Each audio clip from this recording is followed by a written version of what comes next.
The coffee shop buzzed with the familiar energy of old friendships rekindling.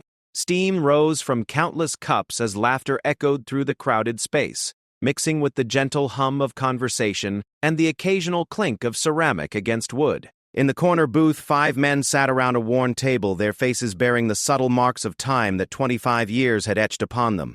Marcus Thompson adjusted his glasses and leaned back in his chair, studying the faces of his college roommates. The reunion had been Sarah's idea.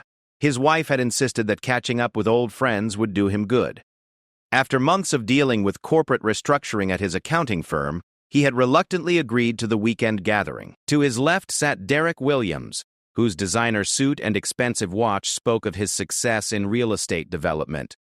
Derek had always been the ambitious one, the guy who talked about making millions before 30. From the stories he'd been sharing, it seemed those dreams had materialized. His firm now owned properties across 3 states, and he'd just closed a deal on a luxury resort in Miami.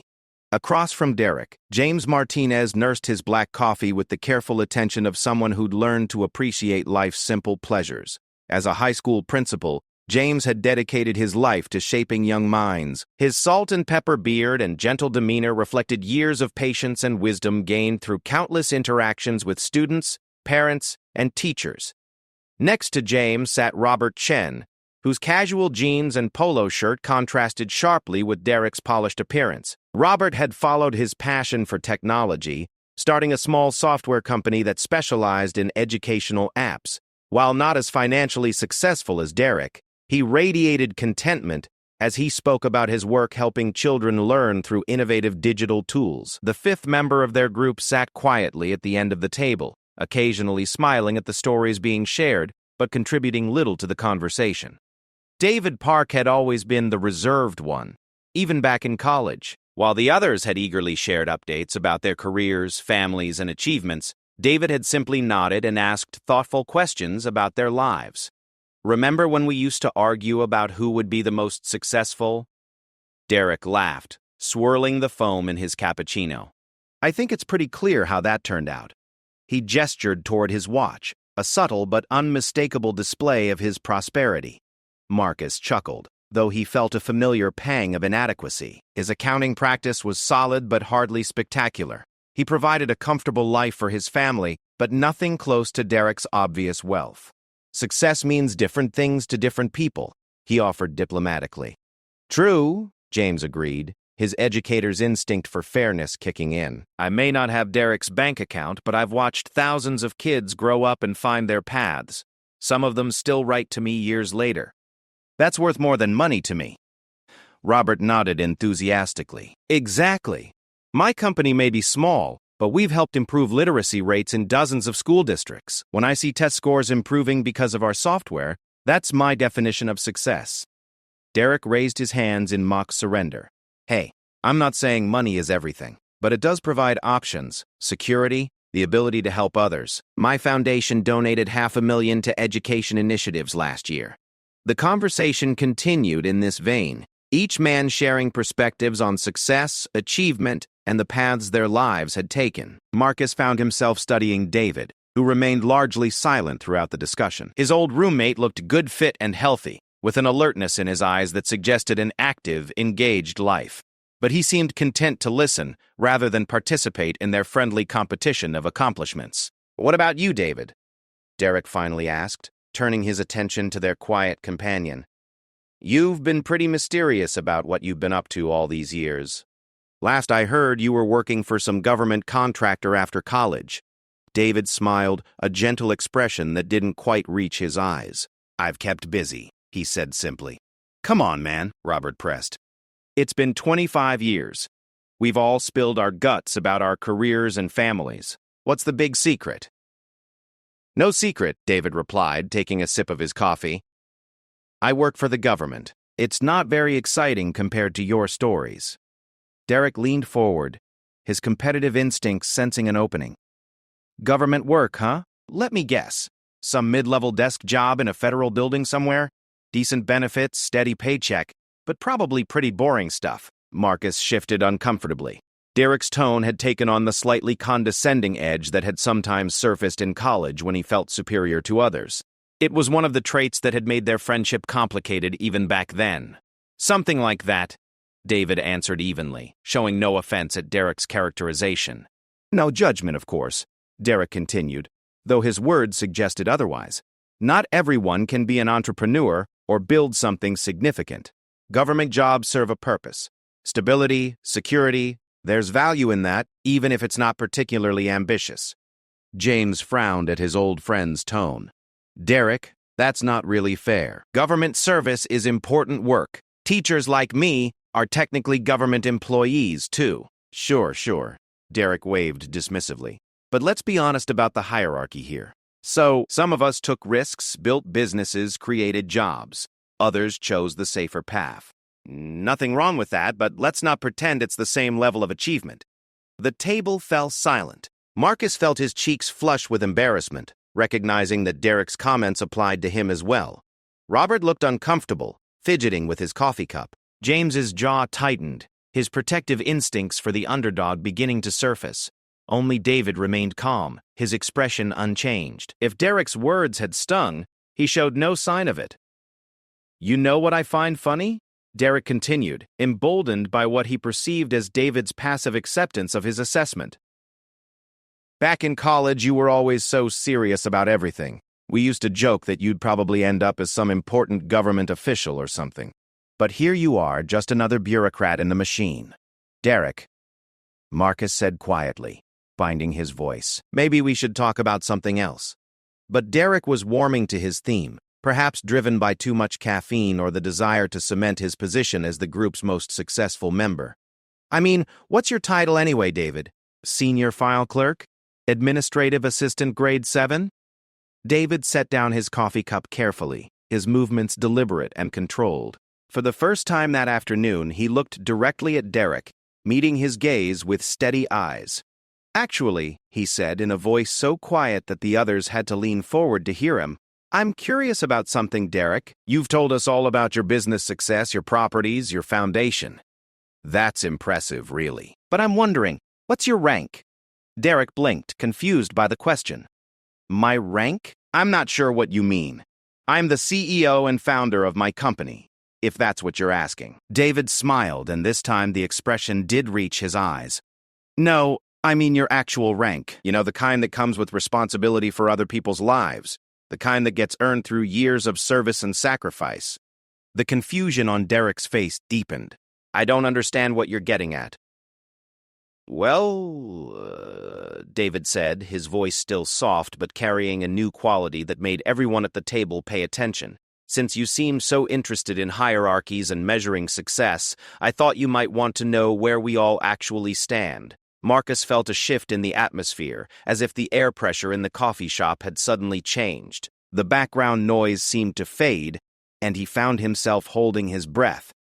Derek laughed, but it sounded forced. Okay, I'll bite. What's your rank, David? What's this big revelation you've been building up to? David paused for a long moment, his eyes never leaving Derek's face. When he finally spoke, his words carried the quiet authority of someone accustomed to being obeyed without question. Brigadier General. The words hung in the air like a physical presence. Derek's mouth opened slightly, then closed without sound. Robert's coffee cup stopped halfway to his lips. James sat perfectly still, his eyes wide with surprise. Marcus felt his heart skip a beat. The silence stretched on, broken only by the distant sounds of the coffee shop continuing around them. Other patrons laughed and chatted, completely unaware of the moment of revelation occurring in the corner booth. Finally, Derek found his voice, though it came out as barely more than a whisper. You're joking. David shook his head slowly. I don't joke about my rank, Derek. 27 years of service. Started as a second lieutenant right out of college. Worked my way up through every grade, currently assigned to the Pentagon, overseeing strategic operations that I can't discuss in detail. Marcus stared at his old roommate, trying to reconcile the quiet, unassuming man sitting across from him with the image of a one-star general, Brigadier General Park. It seemed impossible, yet the calm certainty in David's voice left no room for doubt. But you never said anything? Robert stammered. All this time you just let us assume. I let you assume nothing, David replied gently. I told you I work for the government. I told you it wasn't very exciting. Both statements are technically true. Derek's face had gone through several color changes, settling on a pale shade that made his expensive tan look artificial. A general, he repeated, as if testing the word. You're actually a general. Brigadier General, David corrected. There are several ranks above me still.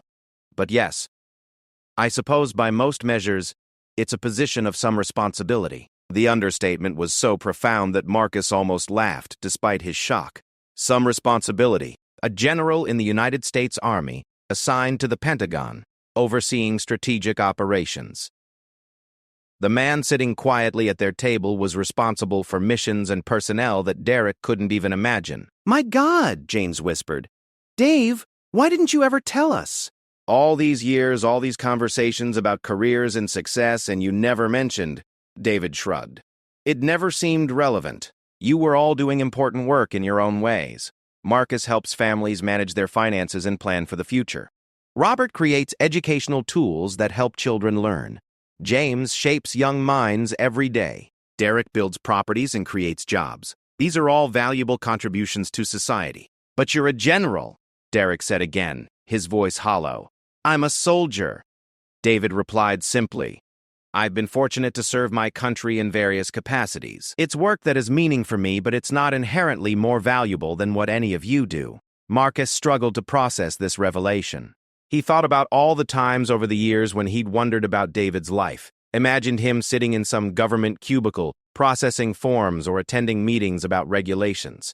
The reality was so far from his assumptions that he felt dizzy. "What kind of operations?" Robert asked, his curiosity overcoming his shock. David smiled apologetically. "I can't discuss specifics. Let's just say that the work involves ensuring our nation's security and supporting our allies around the world." The casual way he said it, ensuring our nation's security, made Marcus realize how completely he had misjudged his old friend. While Derek had been building shopping centers and luxury resorts, while he himself had been helping people with tax returns, David had been serving in one of the most demanding and important roles in the American military. "Jesus, Dave," Derek said, running a hand through his hair. "I feel like such an ass. All that stuff I was saying about government work, about playing it safe, you couldn't have known," David replied graciously. "And you weren't entirely wrong. Government work can be routine and bureaucratic. Even at my level, there's plenty of paperwork and meetings that would bore you to tears." But Marcus could see through David's modesty now. The man sitting across from him didn't just attend boring meetings. He attended briefings on national security threats. He didn't process routine paperwork. He reviewed classified intelligence reports. The weight of responsibility he carried was staggering to contemplate. "What about your family?" James asked. "Is your wife?" "Lisa is incredibly patient," David said, his expression softening as he spoke about his wife. "Military spouses sacrifice a lot. She's moved with me to bases around the world, raised our children while I was deployed, managed our household during my long assignments. She's stronger than I am, honestly." "Children?" Marcus asked. "2. Michael just graduated from West Point. He's a second lieutenant now, following in the old man's footsteps. Sarah is finishing her medical degree at Johns Hopkins. She wants to be a military physician." As David spoke about his family, Marcus caught glimpses of the pride and love that his old friend usually kept carefully controlled. Here was another layer of the man's life that they had never known. A father whose son had chosen to serve, whose daughter was preparing to heal others. "This is incredible," Robert said, shaking his head. "All these years I pictured you in some office building in D.C. filing reports or something." "Well, I am in an office building in D.C., David said with a slight smile. "And there is quite a bit of filing involved." The joke broke some of the tension, and nervous laughter rippled around the table, but the fundamental dynamic had shifted irrevocably. Marcus realized that he was sitting across from a man who had dedicated his life to service at the highest levels, who had earned the trust and respect of his superiors through decades of competence and dedication. Derek cleared his throat. "Dave, I owe you an apology. The things I said earlier, about taking the safe path, about not being ambitious, God, I'm embarrassed." "Don't be," David replied. "You had no way of knowing, and honestly, I prefer it that way. When I'm with old friends, I'd rather just be Dave from college, not Brigadier General Park. It's refreshing to be around people who knew me before all the rank and responsibility. Marcus understood now why David had been so quiet during their earlier conversations about success and achievement. While they had been comparing their accomplishments like children showing off toys, he had been listening with the perspective of someone who had already proven himself in ways they couldn't even comprehend. The afternoon sun slanted through the coffee shop windows, casting long shadows across their table. The revelation had changed everything and nothing. David was still the same quiet, thoughtful person he had always been. But now they all understood that his reserve came not from passivity or lack of ambition, but from a deep sense of responsibility, and perhaps from having seen things that required a different kind of strength. "So what happens now?" James asked. "Do we call you General Park from now on?" David laughed, and for a moment he looked exactly like the college student Marcus remembered. "Please don't. I get enough of that at work. Here, I'm just Dave, your old roommate who still can't figure out how to use the coffee machine in the dorm." "But seriously," Robert pressed, "what's it like, being responsible for I don't even know what you're responsible for?" David considered the question carefully. "It's an honor," he said finally. "Every day, I get to work with some of the most dedicated, capable people in the world, people who have committed their lives to serving something bigger than themselves. The responsibility is heavy, but it's also a privilege." Marcus felt a profound shift in his understanding, not just of David, but of what it meant to serve, to lead, to take on responsibility for others. His own work suddenly seemed both smaller and more important. Smaller in scope than David's, but more important because he now understood that every contribution mattered, that every person's work was part of a larger whole. The conversation gradually moved to other topics, but the revelation colored everything that followed. When Derek talked about his business challenges, it was with a new humility. When Robert discussed his educational software, it was with a deeper appreciation for his role in society. When James shared stories from his school, it was with pride in his service to his community. And through it all, David listened with the same quiet attention he had always shown, asking thoughtful questions and offering gentle insights. He had revealed his rank not to embarrass Derek or to elevate himself, but simply to answer a direct question with honest precision. As the afternoon wore on, Marcus found himself studying his old friend with new eyes. The quiet confidence, the careful way he chose his words, the respectful attention he paid to others. These weren't just personality traits. They were the qualities of a leader who had earned his position through years of dedication and service. The reunion was turning out to be nothing like what any of them had expected. The coffee had grown cold in their cups, but none of the 5 men seemed to notice. The initial shock of David's revelation had settled into a deeper curiosity about the path that had led their quiet college friend to such unexpected heights.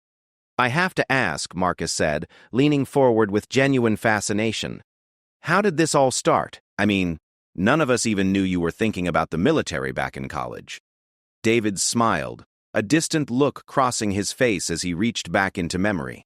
"Actually, I had been thinking about it for a while. My grandfather served in Korea, and my father did 2 tours in Vietnam.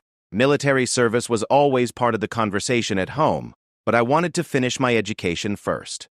"But you studied economics," Robert pointed out. "We all assumed you'd go into business or finance. The Army needs people who understand economics too," David replied. "After graduation, I applied for officer candidate school. 3 months at Fort Benning, learning how to be a soldier and a leader. It was the most challenging thing I'd ever done." Derek, who had remained unusually quiet since the revelation, finally spoke up. "What was it like going from college life to military training?"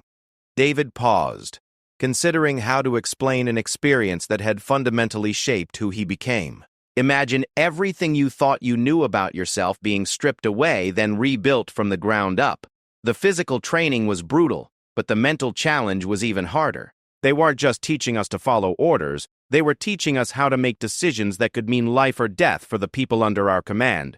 He took a sip of his cold coffee, seeming not to notice the temperature. "I remember one exercise where they put us in charge of a simulated patrol. Every decision had consequences. Take the wrong route and your team gets killed by an ambush. Move too slowly, and you fail the mission. Push too hard, and you exhaust your people. It was humbling to realize how much I didn't know about leadership. James nodded thoughtfully. It sounds like teaching in a way. You're responsible for other people's growth and safety. That's actually a good comparison, David agreed. Except in the military. The stakes are often much higher. When I got my first assignment as a second lieutenant, I was responsible for 30 soldiers. These were real people, with families, dreams, fears. Some were older than I was, with more experience. I had to earn their respect and their trust. Marcus tried to imagine his mild-mannered college roommate in charge of 30 soldiers. Where was your first assignment? Fort Campbell, Kentucky, 101st Airborne Division. I spent 2 years there learning the basics of being an officer and a paratrooper. The jumps were terrifying at first, but there's nothing quite like the feeling of floating down from a perfect exit. You were jumping out of airplanes? Robert's eyes widened. Man, and I thought debugging code was stressful. David laughed. The jumps were actually the easy part. The real challenge was learning how to train and lead soldiers who would follow you into combat. I had sergeants with 15 years of experience teaching me things they don't cover in any textbook. How to read your people's morale, how to know when someone is struggling with personal problems, how to maintain discipline while still caring for your troops. Did you see combat? Derek asked quietly. David's expression grew more serious. Eventually, yes. But first came years of training, education, and smaller assignments. The Army doesn't just promote people because they've been around for a while. Each rank comes with new responsibilities and requirements. This is Advanced Officer Course, Command and General Staff College, War College. Each one taught me more about strategy, tactics, leadership, and the broader context of military operations. What kind of schools? James asked, his educator's curiosity piqued. Think of them as graduate programs in military science, David explained. At the Command and General Staff College, we studied historical battles, analyzed what worked and what didn't, learned about logistics, intelligence, joint operations with other services. The War College focused on strategic thinking, how military operations fit into broader national policy, how to work with civilian leadership, international relations. Marcus was struck by the intellectual rigor David was describing. It sounds more academic than I would have expected. Modern military operations are incredibly complex, David replied. You can't just rely on courage and good intentions.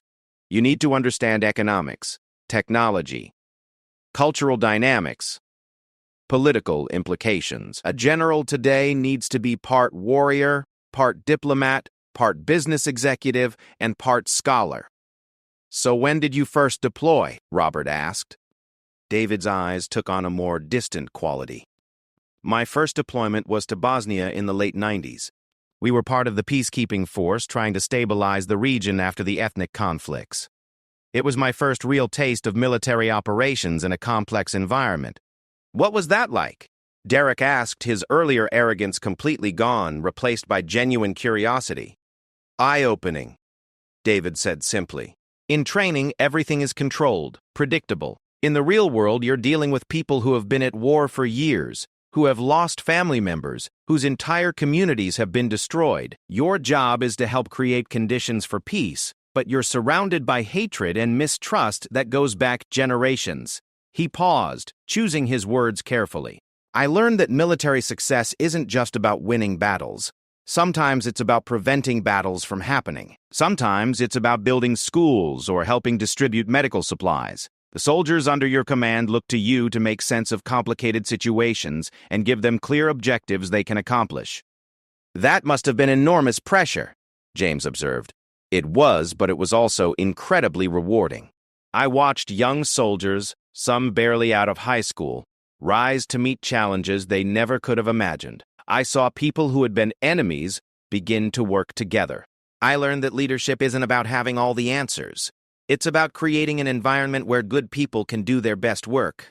Marcus found himself thinking about his own leadership challenges at his accounting firm. Managing a dozen employees seemed trivial compared to what David was describing, but he recognized similar principles at work. After Bosnia, what came next? Robert asked.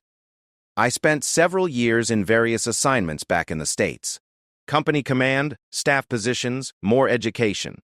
The Army has a deliberate process for developing officers. You alternate between leadership positions where you're responsible for troops and staff positions where you learn about the bigger picture. David shifted in his chair, and for a moment Marcus caught a glimpse of the weight his friend carried. Even in casual conversation, there was a precision to his movements, an awareness of his surroundings that spoke of years of training and responsibility. Then came 9/11s, David continued, his voice quieter. Everything changed after that. The missions became more urgent, more complex. I deployed to Afghanistan in 2003 as a major responsible for a battalion of about 800 soldiers. The table fell silent. The attacks of September 11th had affected all their lives, but for David, it had meant a fundamental shift in his professional reality. Afghanistan, Derek said softly. That must have been challenging, David finished. The terrain is unforgiving. Mountains, deserts, extreme weather. The enemy was elusive, deeply familiar with the landscape, and highly motivated. We were trying to hunt down terrorists while also helping to build a functioning government and protect the civilian population. He took a breath before continuing. I lost soldiers under my command. Good people who believed in the mission, who left behind spouses and children. That's something you never get used to, no matter what rank you achieve. Every decision you make, you're thinking about the human cost. Marcus felt a chill run down his spine. While he had been worried about tax deadlines and client meetings, David had been making decisions that determined whether people lived or died. How do you handle that kind of responsibility? James asked gently. David was quiet for a long moment. You lean on your training, your fellow officers, and your faith in the mission. You remember that the soldiers under your command volunteered to serve just like you did. They trust you to make the best decisions you can with the information available. You can't let the weight of that responsibility paralyze you. Did you think about leaving? Robert asked. After experiencing combat, losing people? Every soldier thinks about it, David admitted. But I also realized that this was where I could make the biggest difference. The Army had invested years in training me, educating me, preparing me for exactly these kinds of challenges. Walking away would have felt like abandoning not just my career, but my responsibility to the people who depended on me. Derek shook his head in amazement. And you were still just a major then? I had another 15 years ahead of me. More deployments, more challenges. Each promotion brought new responsibilities. As a lieutenant colonel, I commanded a full regiment. As a colonel, I was responsible for an entire brigade, about 3,000 soldiers. 3,000 people, Marcus repeated, trying to wrap his mind around the scope of that responsibility. 3,000 American soldiers, plus their families back home who were counting on me to bring their loved ones back safely. David corrected, plus the civilian contractors working with us, plus the local nationals who supported our operations and trusted us to protect them. The weight of what David was describing was almost incomprehensible to Marcus. Managing his small accounting practice seemed insignificant by comparison, yet he was beginning to understand that leadership principles scaled across different contexts. What was the hardest part? James asked. David considered the question carefully. The isolation in some ways. The higher you rise in rank, the fewer people there are who truly understand the decisions you're making. You can't share your doubts or fears with the people under your command. They need to see confidence and clarity. You can't always explain your reasoning to your superiors because some decisions require information they don't have. So you end up carrying the weight of command largely alone. But you had other officers at your level, Robert pointed out. Yes, and the relationships with fellow officers become incredibly important. We understand each other's challenges in ways that civilians often can't. But even then, there's competition for promotion, different operational responsibilities, classified information that can't be shared even with colleagues. Marcus thought about the loneliness of leadership, even in his small business. He could imagine how much more intense that isolation would be at David's level. Tell us about Iraq, Derek said quietly. David's expression grew even more serious. Iraq was different from Afghanistan. The initial invasion was swift and successful from a purely military perspective, but the aftermath was incredibly complex. We were trying to rebuild a country while fighting an insurgency, managing sectarian conflicts, and training a new Iraqi military. He paused, seeming to gather his thoughts. I deployed there twice, once as a colonel in 2007, then again as a brigadier general in 2011. By my second deployment, I was responsible for an entire area of operations, coordinating not just American forces, but also coalition partners and Iraqi units. What does that mean in practical terms?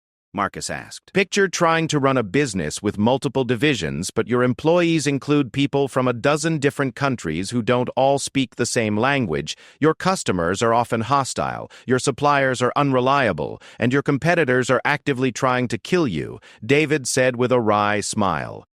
Jesus, Robert muttered.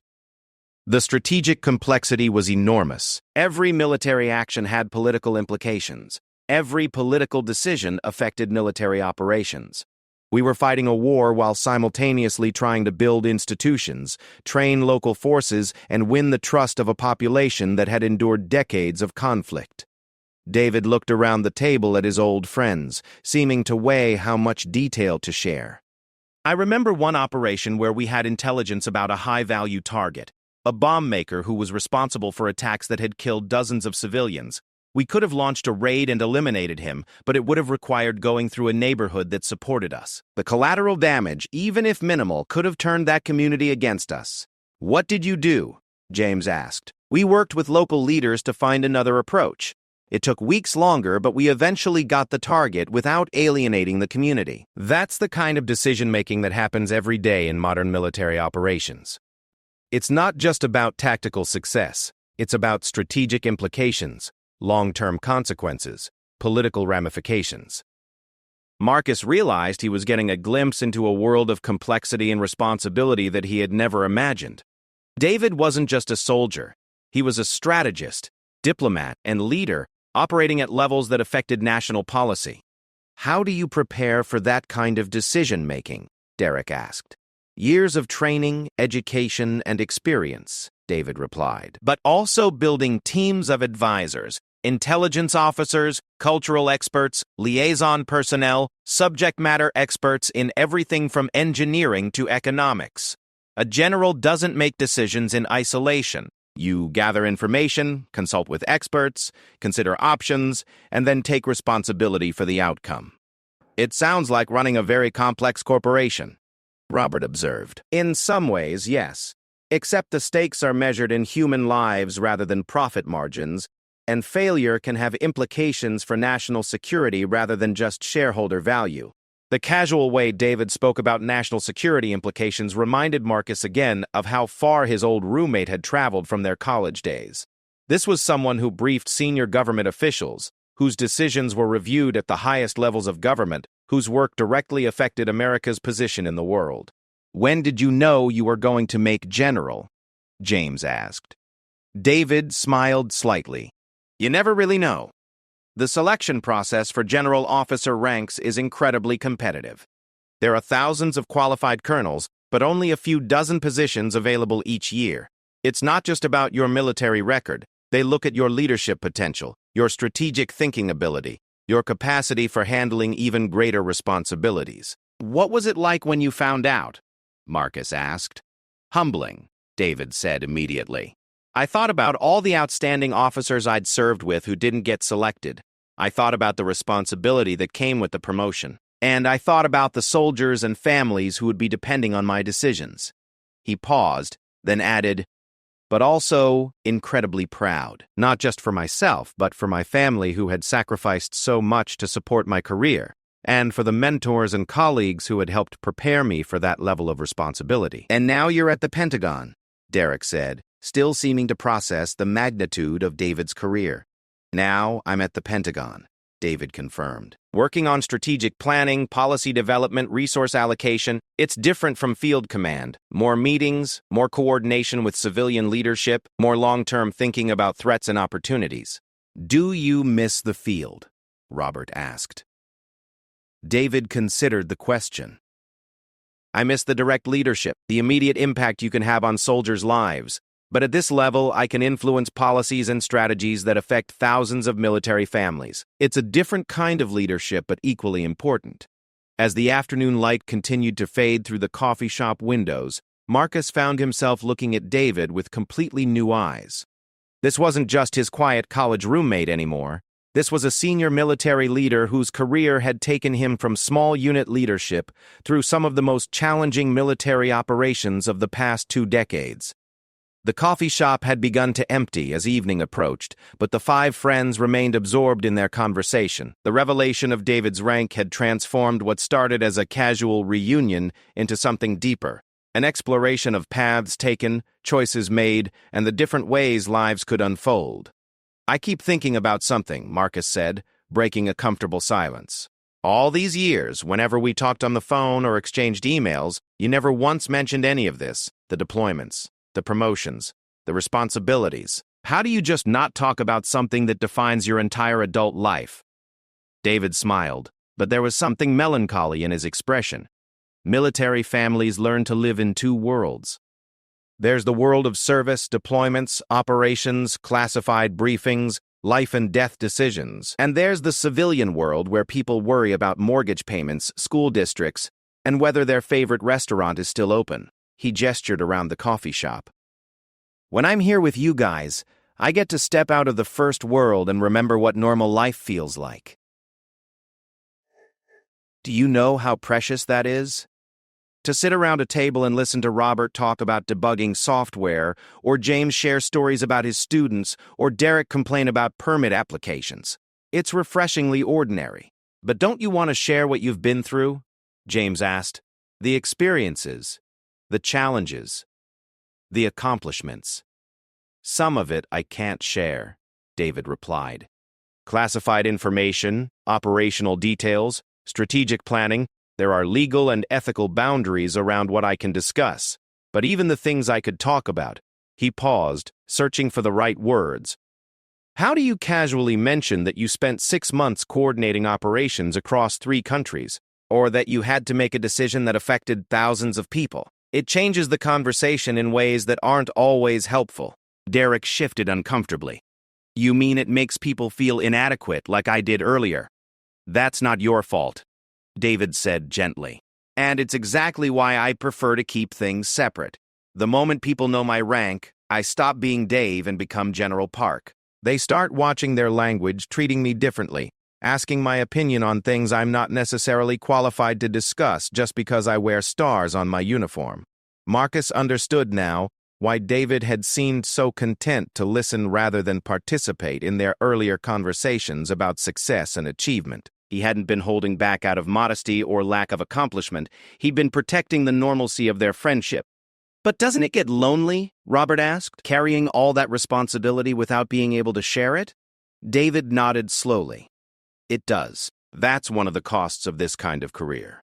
You learn to find support within the military community.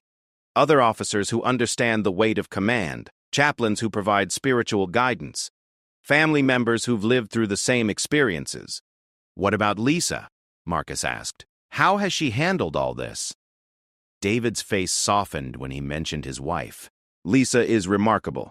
She's moved with me to bases around the world, managed our household during my deployments, raised our children while I was overseas. Military spouses don't get promoted or receive medals, but they serve just as truly as their partners do."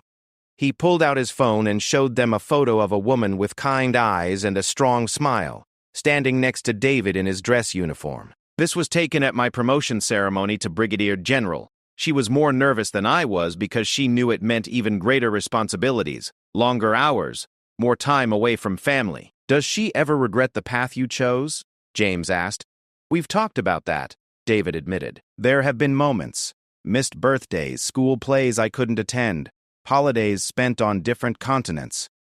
But she believes in the mission, understands the importance of the work. And she's built her own life too. She's taught English as a second language on every base where we've been stationed, helped countless military families adapt to new cultures and languages. I always assumed military families just moved around a lot.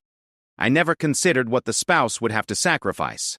Military spouses often have higher education levels than their civilian counterparts, but lower employment rates because of the constant relocations," David explained. "Lisa has a master's degree in education, but she's had to restart her career every few years. She's never complained, but I know the sacrifices she's made." "What about your kids?" Robert asked. "Growing up in that environment must have been interesting." David's pride was evident as he spoke about his children. Michael and Sarah are both incredibly resilient. They've lived in Germany, Korea, Japan, and various bases across the United States. They speak multiple languages, understand different cultures, and have a perspective on the world that most kids never get. But it must have been hard on them too, Marcus observed. It was, David acknowledged. Leaving friends behind every few years, adjusting to new schools, dealing with their father being deployed for months at a time. We tried to create stability wherever we could, family traditions that traveled with us, staying in touch with friends from different assignments, making sure they understood why the work mattered. He showed them another photo, a young man in a military uniform standing at attention next to David, and a young woman in a white coat with a stethoscope around her neck. Michael graduated third in his class at West Point. He's stationed at Fort Bragg now, leading his own platoon. Sarah is in her residency at Walter Reed Army Medical Center. She's going to be a trauma surgeon, hopefully serving in military hospitals around the world. They both chose to serve, James noted with admiration. They did, though we never pushed them toward military careers. They saw the importance of the work, the satisfaction that comes from serving something bigger than yourself. But they also saw the sacrifices, the challenges, the weight of responsibility. They chose this path with full knowledge of what it would mean. The conversation paused as they all contemplated the generational impact of David's choices. His career hadn't just shaped his own life, it had influenced his children's paths, his wife's opportunities, his family's entire trajectory. "Can I ask you something personal?" Derek said quietly. "Do you ever wonder what would have happened if you'd made different choices? If you'd gone into business like the rest of us?" David considered the question carefully. "I think everyone wonders about alternate paths. If I'd taken that consulting job offer after college, if I'd gotten an MBA instead of a commission, if I'd left the Army after my first deployment. But I've learned that success isn't measured by the paths we didn't take. It's measured by how well we've traveled the path we chose." "That's easy to say when your path led to such extraordinary achievement," Marcus said. Not bitterly, but with genuine curiosity. "Is it extraordinary?" David asked. "Or is it just different? You've helped hundreds of families manage their finances, plan for their children's education, prepare for retirement. Robert's software has improved literacy rates for thousands of students. James has shaped the minds and character of an entire generation. Derek has created jobs, developed communities, contributed to economic growth. We've all found ways to serve, to contribute, to make a difference." His words carried the quiet authority that had emerged since his revelation, but also a genuine humility that Marcus found remarkable. "But you've served at the highest levels of national security," Robert protested. "You've been responsible for thousands of lives, millions of dollars in resources, strategic operations that most of us can't even imagine. And those responsibilities came with costs that most of you haven't had to pay," David replied. "Time away from family, dangerous deployments, the stress of making decisions where there are no perfect answers, the weight of losses that you carry forever. Every path has its prices and its rewards." Derek leaned back in his chair, his earlier cockiness completely replaced by thoughtful reflection. "I have to admit, Dave, I feel pretty small right now. All my bragging about business success, about building wealth, about my foundation's donations. Compared to what you've done, don't," David interrupted firmly. "Don't diminish your accomplishments because they're different from mine. Your business provides jobs for hundreds of people. Your developments create communities where families can build their lives. Your foundation supports education initiatives that will benefit children for years to come. That matters. It all matters." "But surely there's a hierarchy," Derek persisted. "Some forms of service are more important than others." David shook his head. "I've learned that our democracy works because people serve in different ways. I need accountants like Marcus to manage military budgets. I need educators like James to prepare young people for service. I need technologists like Robert to develop the systems our military depends on. I need business leaders like you to create the economic strength that supports our national security." He looked around the table at each of his friends. "We're all part of the same system, just playing different roles. The mistake is thinking that any one role is inherently more valuable than the others." Marcus felt something shift in his understanding, not just of success, but of his own worth and contribution. "I never thought about it that way," he said quietly. "Most people don't," David replied. "But when you're responsible for military operations, you quickly learn how many different kinds of expertise you need. Logistics specialists, communication experts, cultural advisors, medical personnel, intelligence analysts, maintenance crews, everyone has a critical role to play." "What's next for you?" James asked. "I mean, you're already a general. Where do you go from here?" David smiled. "There are higher ranks, more responsibilities. But honestly, I'm starting to think about transition. I've given 27 years to the Army. Lisa has given 27 years to being a military spouse. We're both ready to explore what comes next." "You'd leave?" Robert asked, surprised. "Not immediately and not without careful planning. But yes, eventually. There's life after military service, and I want to discover what that might look like. Maybe teaching, maybe consulting, maybe public service in a different form. The goal is to continue contributing, while also reclaiming some of the personal time we've sacrificed over the years." The idea of David as a civilian was almost as hard to imagine as David as a general had been a few hours earlier. Marcus realized he'd been thinking of his friend's military career as a permanent identity, rather than a phase of his life. "What would you want to do?" Derek asked. "I'd like to help prepare the next generation of leaders," David said, "whether in military academies, business schools, or public policy programs. I've learned some things about leadership and decision-making under pressure that might be valuable to others." "That would be incredible," James said with genuine enthusiasm. "Students would be lucky to learn from your experience." "We all would be," Marcus added, meaning it deeply. As they sat in the quiet coffee shop, Marcus reflected on how completely the afternoon had changed his perspective. He'd arrived thinking about his own modest achievements and disappointments, comparing himself unfavorably to Derek's obvious success. Now he understood that success came in many forms, that service could take many paths, and that the measure of a man wasn't found in his bank account or his title, but in how he chose to use his talents and opportunities. "I have to say something," Derek said suddenly. "Dave, I owe you more than an apology. I owe you gratitude. While I was building shopping centers and worrying about profit margins, you were serving our country in ways that kept the rest of us safe to pursue our own dreams. I may never have the opportunity to serve like you have, but I want to find ways to better support those who do." David smiled. "You already do, Derek. Your taxes pay military salaries. Your business success contributes to the economic strength that supports our national defense. Your foundation's educational initiatives help prepare young people for whatever form of service calls to them. You don't need to wear a uniform to serve your country." Still, Derek continued, "I want to do more. Maybe partner with organizations that support military families, help with veteran transitions, contribute to programs that serve those who have served." "That would mean a lot," David said quietly. "Military families often struggle with transitions, both during and after service. Community support makes an enormous difference." Marcus found himself thinking about his own clients. Surely some of them were military families dealing with deployment finances, education benefits, retirement planning. He made a mental note to research ways he could better serve that community. "You know what strikes me most about all this?"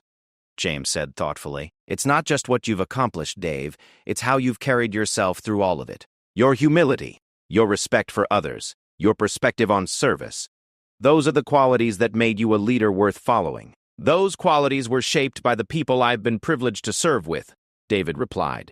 "Soldiers, fellow officers, civilian leaders who taught me that true strength comes from lifting others up rather than promoting yourself." As the coffee shop prepared to close, the five friends reluctantly began gathering their things. The reunion had become something none of them had expected, a profound reminder of different paths to meaningful lives, different ways to measure success, and the importance of service in all its forms. "We should do this more often," Robert said as they stood to leave. "Definitely," Marcus agreed, though maybe without any more major revelations. "My ego can't handle much more recalibration." David laughed, and for a moment he was simply their college roommate again. "No promises. You never know what other secrets we might be carrying." As they walked toward their cars, Derek fell into step beside David. "Can I ask you one more thing?" What would you say to someone who wants to contribute more but doesn't know how? David paused, considering the question carefully. I'd say that service isn't about the size of your contribution or the recognition you receive. It's about using whatever talents and opportunities you have to make your community, your country, or your world a little bit better. Some people do that in uniform, others in classrooms, others in businesses or nonprofit organizations. The important thing is to choose service over self-interest whenever you can. They reached their cars as the sun set behind the coffee shop, casting long shadows across the parking lot. Each man was carrying away a changed perspective on success, achievement, and the true measure of a life well lived. Marcus started his car and sat for a moment, thinking about the afternoon's revelations. Tomorrow he would return to his accounting practice, but with a new understanding of his own contribution to the larger community. Derek would go back to his business empire, but with a renewed sense of responsibility for using his success in service of others. Robert would continue developing educational software, but with greater pride in the importance of his work. James would return to his classroom, but with enhanced appreciation for his role in shaping future leaders. And David would return to the Pentagon, to briefings and strategic planning and the weight of decisions that affected thousands of lives. But he would carry with him the reminder that even generals needed the refreshing normalcy of old friendships, the grounding experience of being simply Dave from college, the man who still couldn't figure out how to use the coffee machine in the dorm. As Marcus drove home, he realized that the question, "What's your rank?" had revealed something far more important than military hierarchy. It had revealed the different ways that people could choose to serve, lead, and contribute to something bigger than themselves. And in the end, that was the true measure of success. Not the size of your bank account or the prestige of your title, but the depth of your service and the positive impact you had on others. The reunion was over, but the lessons would last a lifetime.